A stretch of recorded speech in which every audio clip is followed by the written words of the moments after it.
Shalom, welcome to the Jewish Task Force, J.T.F. My name is Chaim Ben Pesach, and we have another program with the great David Ben Moshe. On this week, we're going to be continuing our series on what we would do if Donald Trump put us in charge, if we were deciding policy in the second Trump term. And this week, we're going to talk about law and order, about the crime issue. The issue of crime, which is a very serious plague that is endangering all of America and certainly endangering all the big cities. And now it's spread already to the suburban and rural areas. Very serious problem that affects everybody. We're going to be speaking about what we believe the solutions are to the crime problem. And you'll see that I know a lot about this for a number of reasons. One of which is that I spent 5 years in the federal prison system with violent criminals because of my activities with the JDL to free Soviet Jews. So I know a lot about this issue, and you'll be hearing a lot about what our solutions are. And of course, David Ben Moshe has other things that he wants to speak about, which are very important. But let's start off by saying that this program is dedicated to a refuah shlema, complete recovery for Sharon Mitman, Shlomo Ben Sarah, Dorit Bat Sarah, Ruven Ben Shoshana, and Ruth Bat Sarah, and to Ilui Neshamot, elevating of the souls for David Gutfeld, Malka Bat Meir, Allegra Bat Shlomo, Daniel Nankin, Victor Chazdai, Pesach Zeb Ben Dov, Lunita Adler, Shifra Hoffman, Ruben Hoffman, Barry Hoffman, Rab Meir Kahana, Rab Benjamin Kahana, Tzipora Fegi Bat Liba, Yosef Ben Meir, Robert Mittman, Dennis Shore, Helen Friedman, Charles Zolat, and Yair Levine. Crime. Very serious issue, and it was a big issue in the presidential campaign this year. And Donald Trump promised to bring back law and order. Now, I'm going to say something that Trump supporters are not going to like. You know that we strongly supported Trump and we pushed for his election very hard. And I don't regret that because, we're hoping that he's going to eliminate these insane anti-Semitic sanctions that the Biden-Harris administration imposed on Israel and on Jewish heroes in Judea and Samaria. So I don't regret for a moment that we supported Trump. It was a necessary thing to do. It was the right thing to do. But there are major problems with Trump as well, and one of them is on the crime issue. One of the reasons. One second here. Let me just make sure. I hope this isn't affecting the sound here. Okay. One of the big reasons why we have a huge surge in crime now is because Donald Trump and Jared Kushner, his son-in-law, passed the law in the Congress drastically reducing the sentencing guidelines for criminal offenders and releasing huge numbers of criminals into the streets. Now, Barack Hussein Osama wanted to do this. This was the Reagan crime bill. There was a Reagan crime bill that came out in the 1980s when Ronald Reagan was president that put huge numbers of people in prison. There were over 2 million people in the prison system in the United States, either federal or state. Over 2 million people was a record number. And they were saying, you're warehousing mostly black men, and it's terrible, and you're taking them out, and you're destroying families, as if these black drug dealers, they have families. But anyway, terrible what you're doing, and it's racist. This is what the accusation was. And for years, they were screaming about this, and they wanted to change it. And Bill Clinton wanted to change in the 1990s, but he couldn't get it past Congress. He couldn't get it through Congress because it was unpopular, because the American people want tough law and order measures. And finally, and then Barack Hussein Osama, when Barack Hussein Osama was elected president, he tried hard. He proposed before the Congress and urged the Congress to change it to reduce the sentencing guidelines. Let me explain to you what sentencing guidelines mean. There were, in the new law, judges did not have the authority or the ability to veer outside of sentencing guidelines unless they had a very specific and good reason. And if they did veer outside of sentencing people to a certain amount of time, in other words, let's say someone commits a certain drug offense and there are all types of factors they put in, and according to the law, they're supposed to get 5 years in prison. If the judge sentences them to less, it can be appealed. And so judges were pretty much trapped within 5 to 7 years. Those were the guidelines. In other words, there was a range the judges were given, and they were compelled to do it. Otherwise, their actions could be appealed. If they go outside they can go outside the guidelines, but then it could be appealed. And many times the Court of Appeals overturned their decisions. So we had a sentencing system in the country where people were being sentenced to substantial prison sentences. People were being sentenced to 10 and 15 and 20 years in prison. Parole was eliminated in the federal system, so you had to do at least 85% of your sentence. You can get up to 15% off for good behavior, but you had to do at least 85%. So let's say you get a 10-year sentence. If you get a 10-year sentence, you got to do at least 8.5 years. If you get a 20-year sentence, you got to do 17 years. So that was real time, and people were entering into the prison system with real time, and many of the people coming in were black drug dealers, because that's where most of the crime emanates from, into the federal system. Many of them were black drug dealers. And so for years they were saying, you can't do this. This is wrong. You've got to eliminate the sentencing guidelines and give judges new flexibility again to sentence the way they want to. In other words, to let people go, let people who are beasts out on the street again. That's basically what it is. And you can't do this, and you should lower the sentencing or reduce the sentencing guidelines so that judges will be compelled to give people lesser sentences, which is also what Trump did. Obama wanted to do it. He couldn't get it through the Congress, even through the Democrat. In the first 2 years of Obama's administration, you had a Democrat House and Democrat Senate. Even they were afraid to do it. They're afraid the voters are going to go against them if they do it. Obama could not get it done. Donald Trump got it done.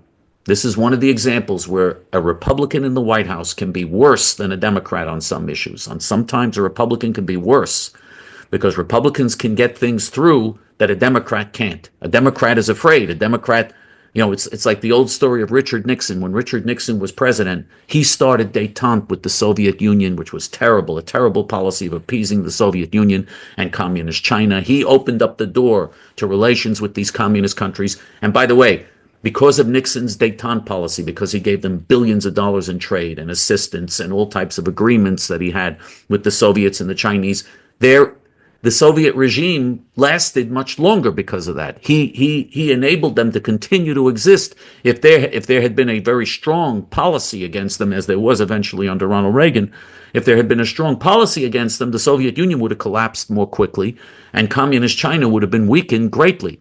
But it took a Richard Nixon, who was supposed to be a very anti-communist Republican, a conservative Republican anti-communist. That's how he ran.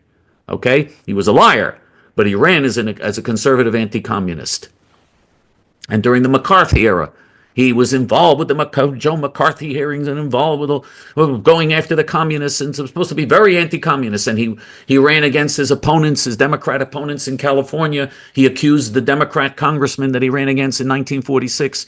He accused him of being, he says, you're supported by the Communist Party, implying that he's also a communist or connected to communists. And he ran against Helen Gahagan Douglas for the U.S. Senate in California in 1950, and basically called her the Pink Lady. So he was implying she was a communist.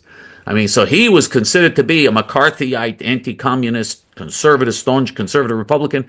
It took someone like him to come in and opened up the doors to warm new relations with the Soviet Union and with China, which were insane policies. Lyndon Johnson, by the way, wanted to do that. He met with the foreign minister of the Soviet Union in New Jersey in 1967. He wanted to do it, but he immediately caught hell when he did it from Nixon and the Republicans, who said, what are you doing? You're appeasing to the communists. You Democrats, you're all soft on communism. The Republicans wouldn't let him do it. So Johnson had to back off. But when Nixon became president and he did it, all of a sudden, all the people that condemned Johnson, when Nixon did it, it was okay. Because he's one of us. He's a Republican. He's a conservative. We have to support him. And the same thing happened with Donald Trump on the crime issue and on other issues as well. People, for instance, people went after Obama because they said he was spending excessively. You remember that? You remember organizations were formed, whole entire organizations and primaries where people were challenging primaries to demand an end to this excessive spending in Washington. Trump spent at a faster pace and increased spending more on wasteful domestic programs than Obama. He spent He spent more money, wasted more money than Obama, and increased the debt more than any other president in American history. But all the people that condemned Obama for excessive spending, when Trump did it, it was okay. All of a sudden, they disappeared. All of a sudden, what was the name of the organization they formed to go You're thinking after? of the Tea Party? The Tea Party, right. Where was the Tea Party when Trump was outspending Obama on welfare, on food stamps, on all types of wasteful, ridiculous, insane programs? Outspending, you can check it. He outspent Obama substantially. And the Tea Party all of a sudden wasn't out protesting because it was Trump who did it. So you see the problem, the danger here. There's a danger when you elect a Republican that can happen, because all of a sudden when a Republican does it, the Republicans and the conservatives and the people on the right, anything he does is okay. If a Democrat does even half of what the Republican does, they go crazy. Oh, look at him! Look at what they're doing. But when a Republican does it, all of a sudden you don't see people condemning him and doing and organizing, and you don't see that. So that's what happened with Trump. Jared Kushner, his son-in-law, started a campaign to show, a virtue signaling campaign. People know what virtue signaling is? They're trying to show how noble they are. Full of crap, but they're trying to show how noble they are. So Jared Kushner started a campaign. Jared Kushner, by the way, his son-in-law, is evil. Jared Kushner, his son-in-law, started a campaign to reform the harsh prison sentences that are being given to black drug dealers. And it's very racist.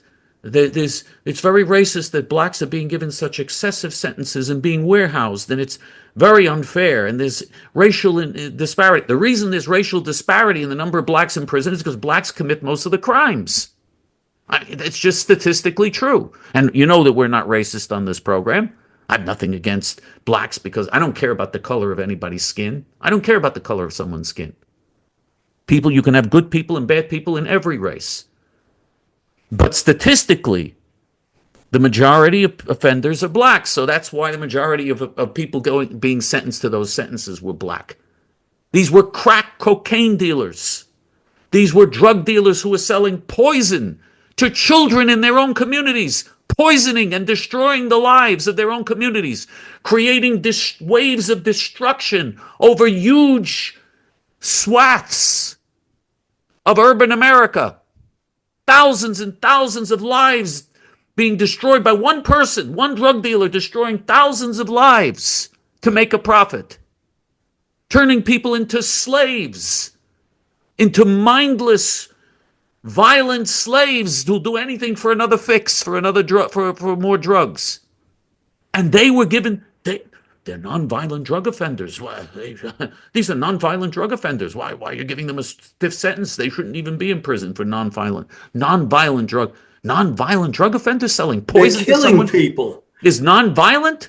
It's the worst type. Of course, it's mass murder.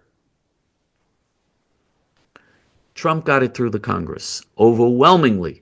He called the senators and he pushed and he got it through. Senator Tom Cotton of Arkansas should be praised. He was one of the few people who spoke out against it and did everything he could to stop it. But everybody else got on board. When Trump said you have to do it, the Democrats naturally supported it. Naturally, the Democrats are going to support it. They always want to let all the criminals out. But all the Republicans got on board. When Trump said it, we're not going to go against Trump. We know what happens when you go against Trump. So they all got on board, and they let tens of thousands on the federal level, tens of thousands of mostly black drug dealers out of prison on the federal level. And because the state laws are based on federal guidelines, many of the state guidelines, in the end, hundreds of thousands of violent drug-dealing beasts were released into the street, and the crime rate went through the ceiling. Senator Tom Cotton of Arkansas warned this would happen. By the way, we had a program on television in New York, and we also had on the internet. We warned that this would happen. We condemned it when it was being proposed, and we warned this would happen. Now, the thing is, the laws don't say black drug dealers. The laws say drug dealers. And if it doesn't look at the color of your skin, if you commit a crime, it's a crime. It doesn't matter what the color of your skin is, and the punishment should be the same. It doesn't say punish black drug dealers more than white drug dealers. Just punish drug dealers, and this is the punishment. And it doesn't take a look at your race or your sex, and it should be held to the same standard no matter who does it. Absolutely. And the only reason I'm mentioning that most of the people involved here who were released were black is because that was the issue that they brought up when they released them. They said this is a racial issue. Only for that reason. I don't care. I'm not interested in the color of a drug dealer's skin. I'm not interested in their ethnicity or the color of their skin or any other issue like that. Couldn't care less. They should all be punished to the fullest extent of the law. They're a danger to society. And by the way, who are the biggest victims of black drug dealing? Blacks. Most of the people that are taking the drugs are black. Most of the people they're addicting are black.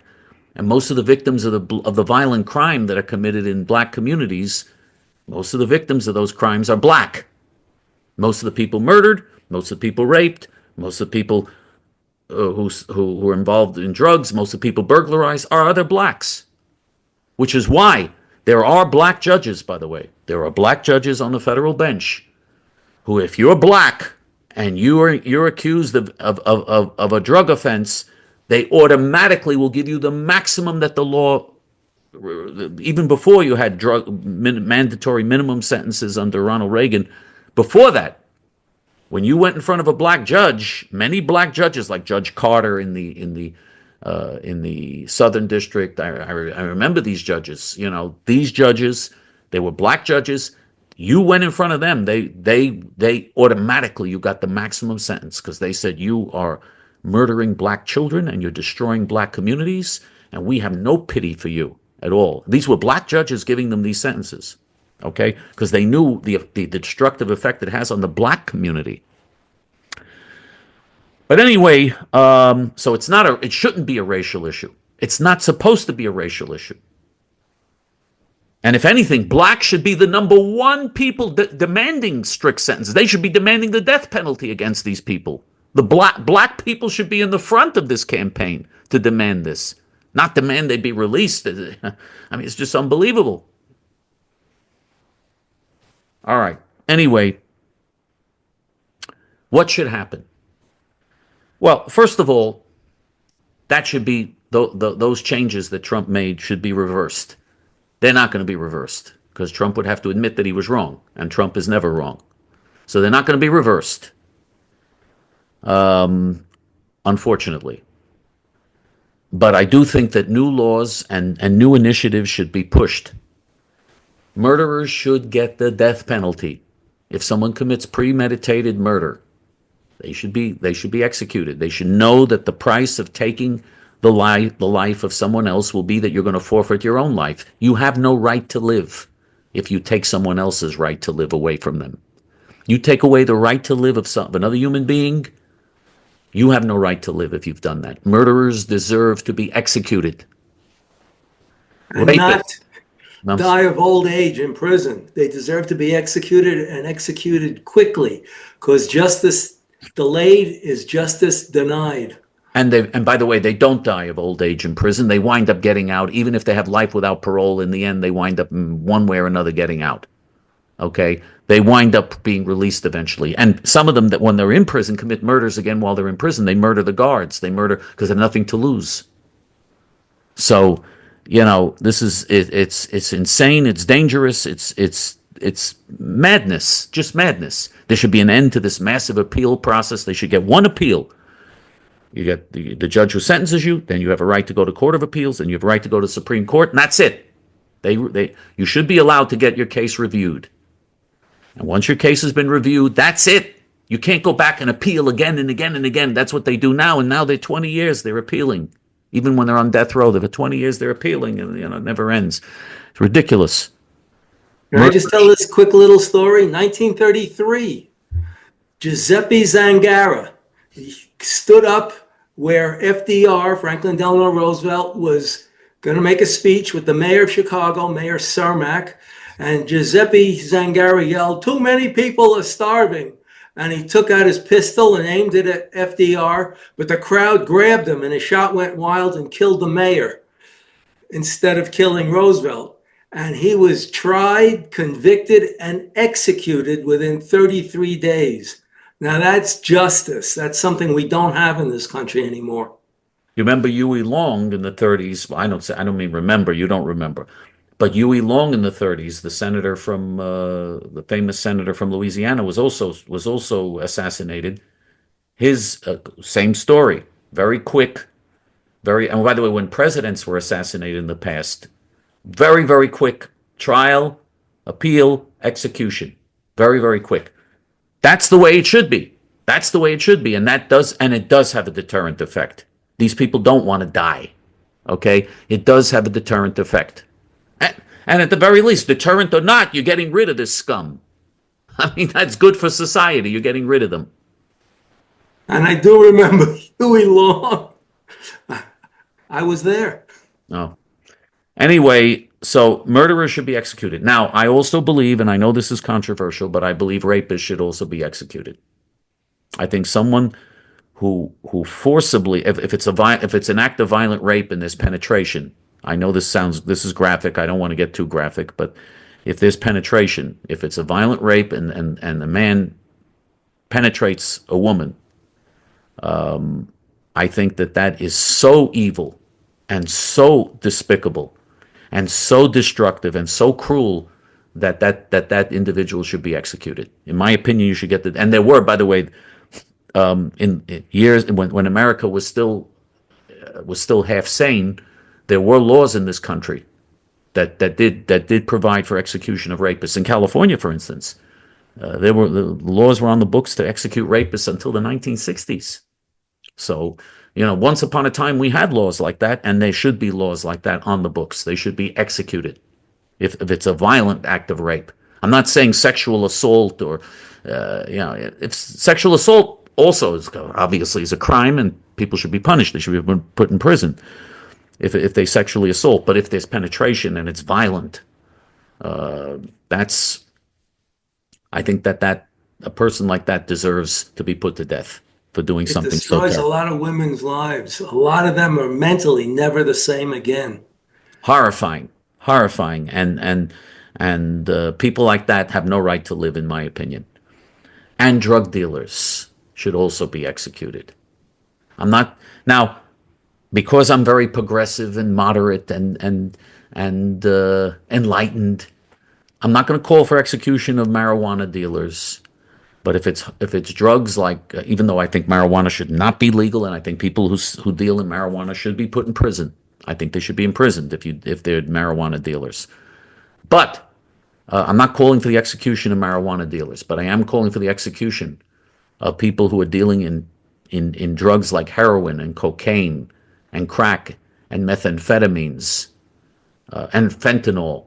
People like that should be executed. They are mass murderers. For profit, they are first of all, once that drug enters someone's body, it destroys the soul of a person.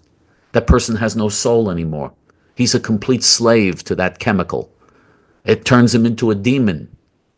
And someone who's willing to do this for profit has no right to live, in my book. They should be executed. And there are laws, by the way, even on the federal books now, there are laws. There are death penalty laws for certain types of drug dealers. I think this should be expanded and it should be enforced for a change. Drug dealers should be put to death, in my opinion. So what would we do? We would execute murderers, premeditated murderers. I'm not talking about somebody who accidentally runs someone over with a car, because even if they were careless, they should be punished if they do that. But I wouldn't execute somebody for doing it. But if it's premeditated murder, execution. If it's a violent rape with penetration, like the one I described, like the many instances that we see in our society, unfortunately, that I described, execution.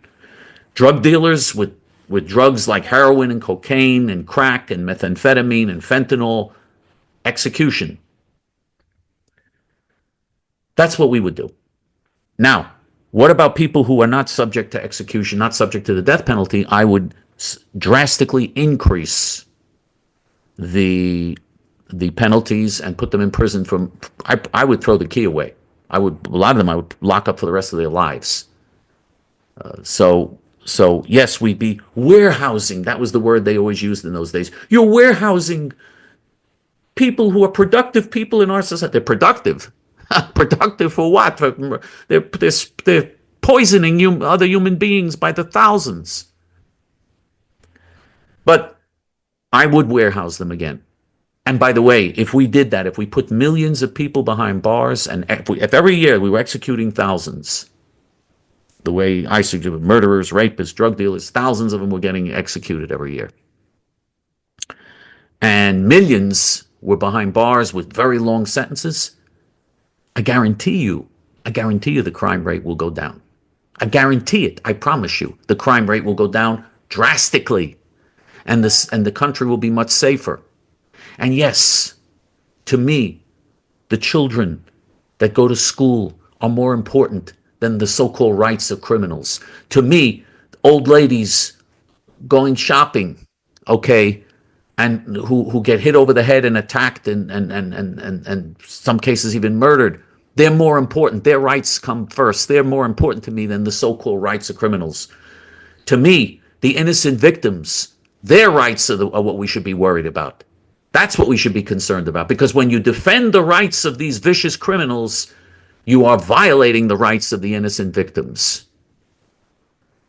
It says in the Talmud, he who is kind to the cruel will in the end be cruel to the kind. Think about that for a minute. He who is kind to the cruel will in the end be cruel to the kind. People who are kind to Muslim terrorists are being cruel to their victims in Israel and in the United States. People who are kind to criminals are being cruel to their victims. If you want to be kind to the people who deserve kindness. Don't have compassion and mercy on people that themselves have no compassion or mercy. If someone has no compassion or mercy, if someone's just a brutal beast, they deserve no compassion or mercy. Just as they show no compassion or mercy to innocent people, they deserve no compassion or mercy. That should be the philosophy behind crime laws in this country. Now, the reason Trump released all these black criminals, and he had, by the way, press conferences in the White House with black drug dealers, thanking him, and black rap artists who had been convicted, who he released. The reason he did this is because he thought he's going to get more black votes in the 2020 election. Didn't happen. By the way, in this year's election, despite all the hype and all the talk of how black people are now changing and now they're coming toward Trump, and there were people who announced on the internet that now they're supporting Trump, guess what? Black people still voted almost 90% for Kamala Harris. And in 2020, they voted over 90% for Joe Biden. So there was almost no change, very little change. I mean, blacks still voted almost 90% for Trump, so it didn't work. Okay, so what he did, I'm not saying he shouldn't appeal to the black vote. I think Republican candidates should appeal to black voters and try to get black votes. But spending huge amounts of money on it, and especially catering to this, and changing policy to endanger the lives of innocent people and release huge numbers of criminals in an attempt to buy black votes, that should not happen. That should never happen. And that did happen. Again, by the way, if we saw with Obama, when Obama tried, again, and the proof of how this works, when Obama tried to do it, all the Republicans attacked him hysterically. Look at this. Look at this. This is what happens when you put somebody like this in the White House. He's putting all of us in danger. All the same Republicans that attacked Obama ferociously, supported the same exact thing when Trump proposed it. Except what Trump proposed went even further than Obama in releasing even more criminals than Obama proposed releasing. But then there was no criticism. That's not normal. That's not sane behavior. Okay? If you like Donald Trump, you like him, fine. You want to like him, good. But if he does something that's bad for the country, you got to oppose him when he does it. I'm not saying that you're going to support the Democrat in the next election. But on that policy issue, you got to oppose him if he does something bad. If he spends too much money, you got to say, hey, We don't want overspending. If he doesn't build the wall, which he didn't do when in his first term, he did not build the wall. He built less than 5% of what he promised. He promised he was going to build a wall all across the U.S.-Mexico border. Didn't do it. Okay, built less than 5% of what he promised he was going to do. You should speak up about. When he proposes a Palestinian terrorist state in his so-called Middle East plan, that you should oppose. So, this thing of worshiping personalities, this cult following, that people get a cult following, whether the cult is Obama, whether the cult is Trump. Very bad. You should do things on the merits. You should support or oppose people on the merits of what they do. That's what we have to do. You can have a country where people are safer, where people feel more secure, where children can go to school without being accosted by drug dealers or by other people who want to attack them or hurt or harm them, where children are not going to get murdered in the crossfire between drug gangs. You can have a country like that again. That can happen if we just change policies with sanity, with simple, sane policies. If you re-implement many of the policies that you had years ago, just put them back into effect. That will make America safer, because America was safer when those policies were in place. If you re-implement those policies that were there, they were there 50 or 60 years ago, a lot of them. You put them back in place, I'm telling you, because America was safer then, America will be safer again in the future, if you do that. So that's what we propose doing. Now, I'm going to make a radical switch now to Israel, because we need support to help our campaign in Israel. We need to have your support in order to wake the people of Israel up with our message. Because if we wake the people of Israel up, that can bring redemption to the whole world. That's the key to bringing redemption to the whole world. That's what the prophets in the Bible tell us. So we need to have your support to help the heroic Jewish pioneers and to spread the message about what we need to do in Israel. The majority of Israelis want, this is an example, by the way, of the insanity, like when I'm talking about Trump, the same thing with Netanyahu in Israel. The majority of Israelis want to get the Arabs out. They want a program to get the Arabs out of Israel. The Arab Muslim Nazis, they want to destroy the Jewish people. They want them out. Polls show the majority of Israelis want this. And yet Netanyahu and the government and Ben-Gvir and Smotrich and all the other people on the so-called right are doing nothing about it and not implementing any program like this. We got to wake the people of Israel up and get them to act, to force these leaders to do what has to be done to save Israel. And by saving Israel, they're winning the battle against Islamic terrorism. Here's how you help J.T.F. spread its message and spread its essential message now. On PayPal. Oh, it's not PayPal. I'm sorry. It's not on PayPal. It's a PayPal account, but it's not on PayPal. It's on our Hebrew main page. On our Hebrew main page, hayamin.org. You go to hayamin.org, and there's a donate button on top in English. The page is mostly in Hebrew, but there's a donate button in English on top. You click on the donate button, and in several minutes you can very easily and conveniently donate generously so that the people of Israel will get a message that will awaken them. There's no cause more important than this. Help us with this. That's if you want to donate online. If you want to donate through the regular mail, you just make checks and money orders out to J.T.F. and you send it to the P.O. Box, to the J.T.F. P.O. Box, which is J.T.F. P.O. Box 650-327, Fresh Meadows, New York, 11365. David? Well, talking about crime, wasn't a crime as far as I see it, but I took my wife Ashadina to the doctor for her annual checkup and her blood work results. And so I'm sitting in the waiting room, and there's a couple about 60, 65 years old, maybe late 60s at the most, sitting next to me. And the wife starts talking to the husband. Now you got to realize the town I'm in is extremely conservative. She starts talking to her husband about there's still time to shoot Trump, for Trump to get shot. I can't believe she said that in an open room. I mean, she was talking quietly, but I'm sitting right next to her. And my hearing didn't deteriorate as I got older. I heard every word. She said there's still time for Trump to get shot before he takes office. And it's awful quiet. I'm not so sure she's that far from wrong. I expected the left to scream and riot and burn, and it's just too quiet. Something must be in the works. You can vote your way into communism, but you have to shoot your way out of it. Now, the communists are in power. I can't see them just giving up power that easily. Just look at the election and they say, fine, the other guy won, that's it, we're leaving. Well, you're not I just advocating can't shoot. see You're not that, but it advocating. still remains to be seen. You're not advocating shooting anybody now, right? You're not- No, even this woman wasn't. She wasn't advocating it, but she was saying there's still time for someone to shoot Trump. you know something. I think a person like that should be. I think that should be reported. I think that's. I don't think that's acceptable. Free speech. But the thing is, that shows how divided we are. That we're not just at odds anymore. There's a lot of people that want the opposition shot and silenced forever. And a country this divided cannot endure, as Lincoln said. And I think we're more divided now than we were before the Civil War. In the Civil War, you were either pro-slave or anti-slave, pro-states' rights or moderate states' rights.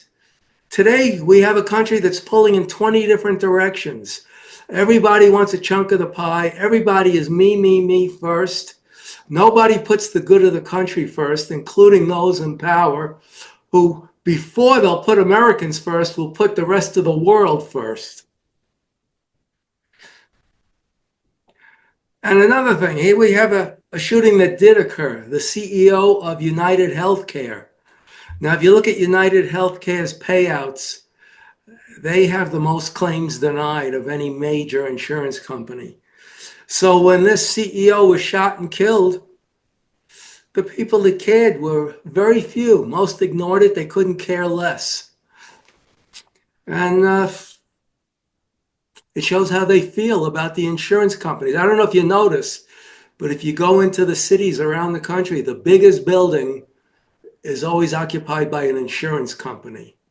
We used to have the Pan Am building in Manhattan.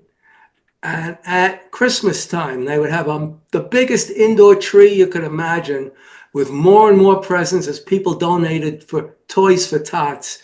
And carolers up on the balcony. Every 15 minutes, a different group. Now New York Life has that building because Pan Am doesn't exist anymore. Pan Am belonged to Howard Hughes, but now it's New York Life. And it's a massive building with a massive lobby. Of course, it's not the tallest building. We have the Empire State Building. But generally, in the lesser cities, they have the biggest building in the city. There's a lot of money to be made in insurance. By the way, the assassin in that case, his family is heavily invested in health insurance companies. His family, by the way, is super wealthy, which shows you that the people who are involved in these types of things are not poor people who are deprived. His family is super wealthy, the assassin's family. And his family is actually invested in many of these health insurance in many of these health insurance companies. But anyway, just an interesting side note. They're not even calling him the assassin. They're calling him a person of interest. It's maybe No, he's because been his charged. family is No, wealthy. no, he's not a person of interest anymore. He's been charged. He's being charged. He's been indicted. He's already been arrested and charged with second-degree murder. Person of interest is before they arrest you. He's already being charged with second-degree murder. We'll see what a jury I does. didn't know that because the last I saw was he was arrested, but he was arrested because he's a person of interest. No, he's been charged, but the question is because there's so many people that admire him for what he did.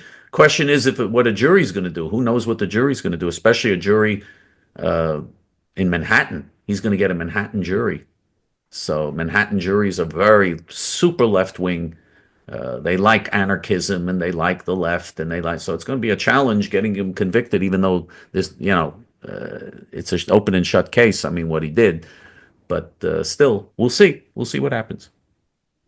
Am I right? His last name is Mangione? Yes.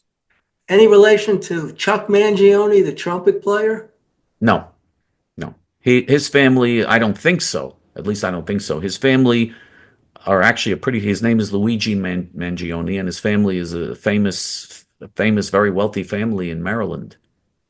And they're very involved with charities and with all types of things, and they have big businesses in Maryland, big business interests, including big resort, a big vacation resort, which again shows you, the poor people don't do this. It's the people who get the Ivy League education, and they're the ones that go out and do things like this in the end.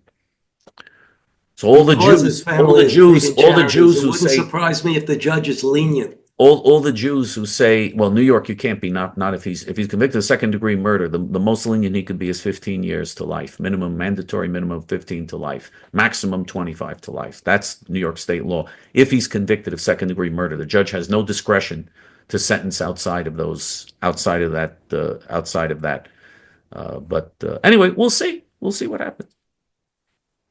And Rudy Giuliani, the former mayor of New York, he's got a $148 million fine. Where is he supposed to come up with that money?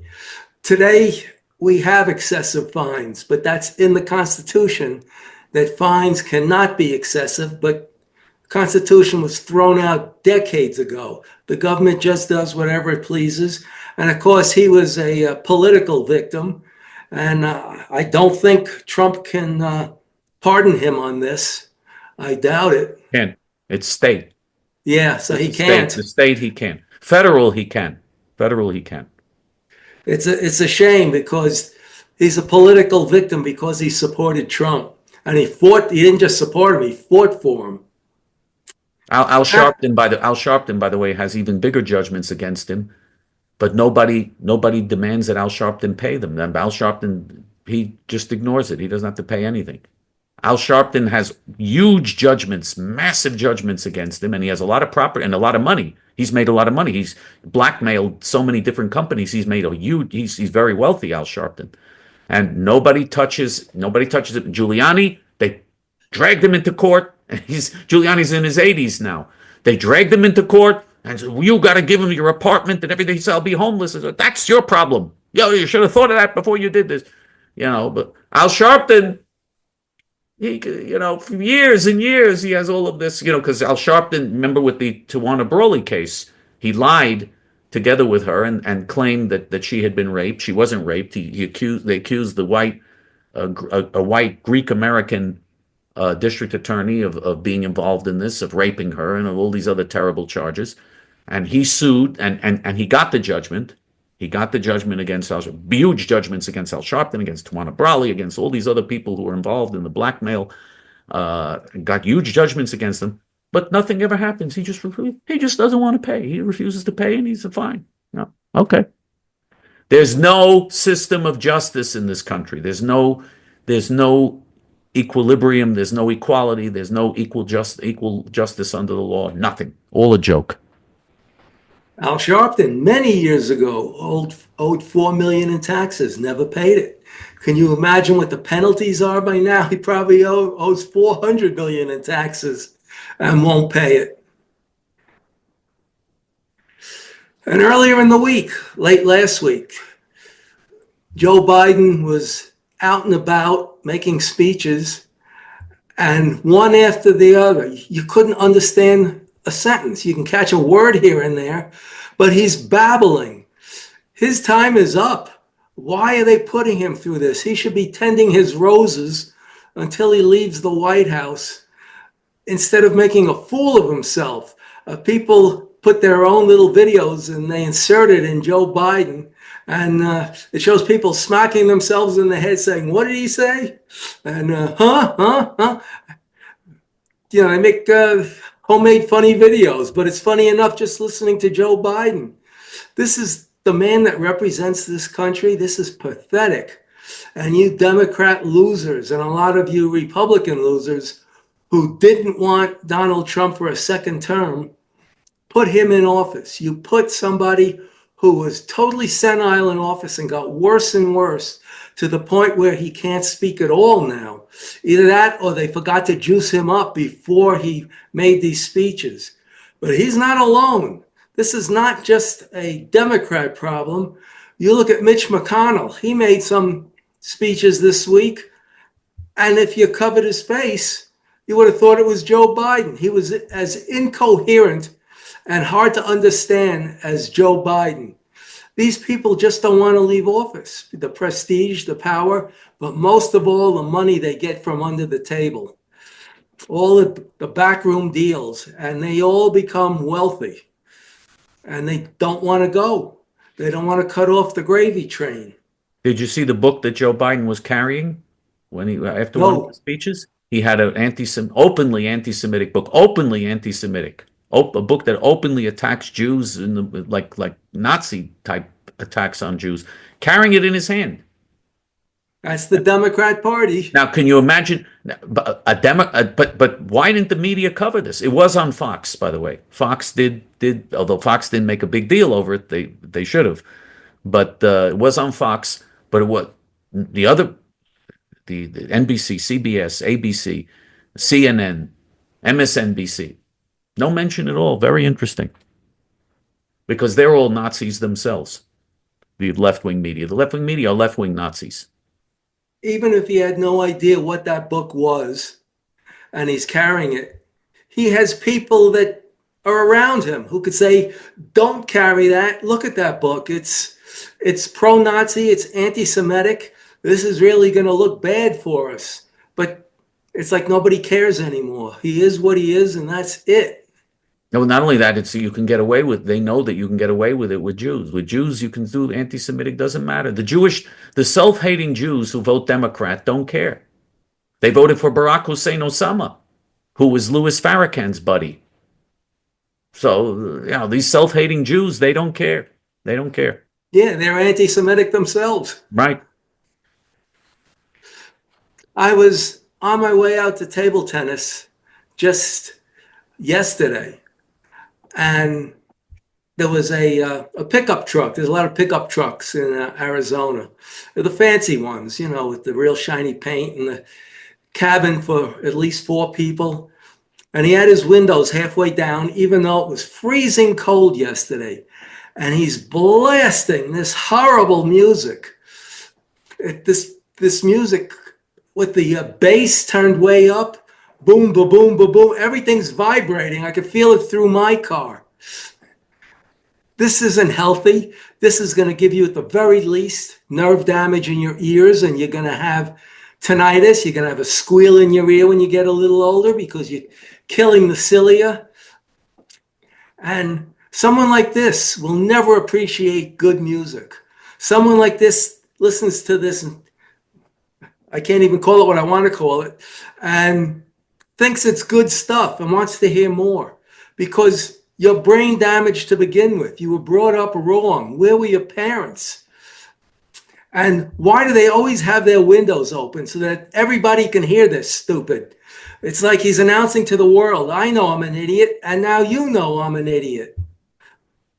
You never hear that with a closed, sealed up car or truck. Well, as most of you know, I listen to 50s music. And when I got home, I watched a video from late 63 called Hey Paula.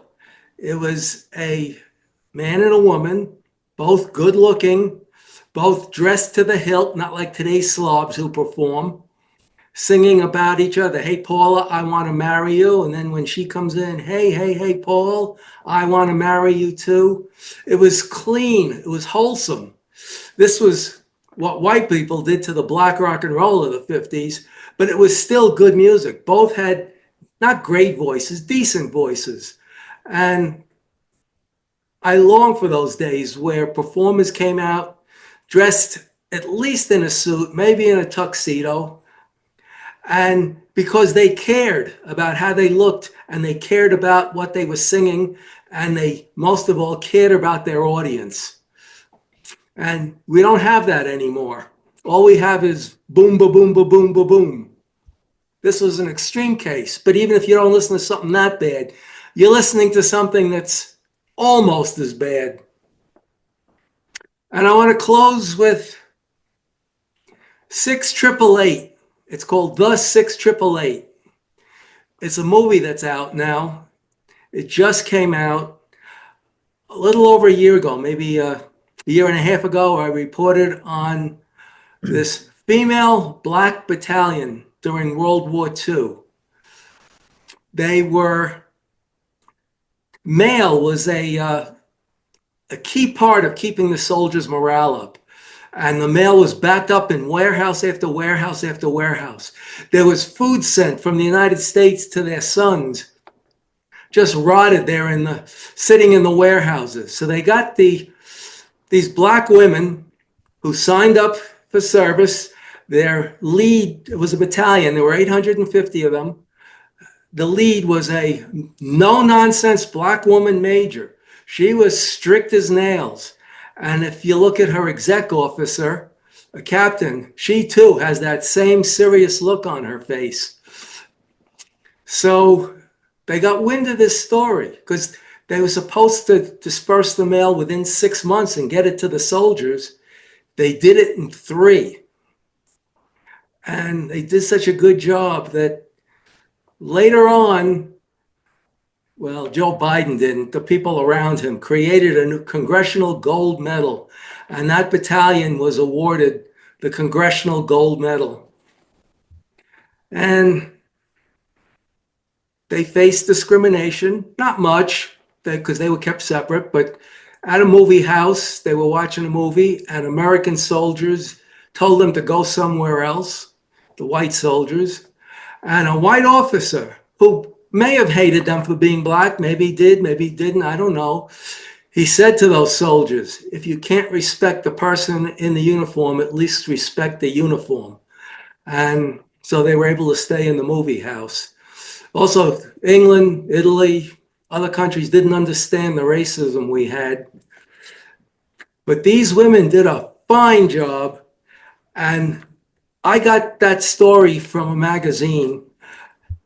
And a guy named Kevin, I guess Heimel is how you pronounce it, Hymel, thought it would be a great idea to do a movie. He was contacted by, I guess, a smaller studio.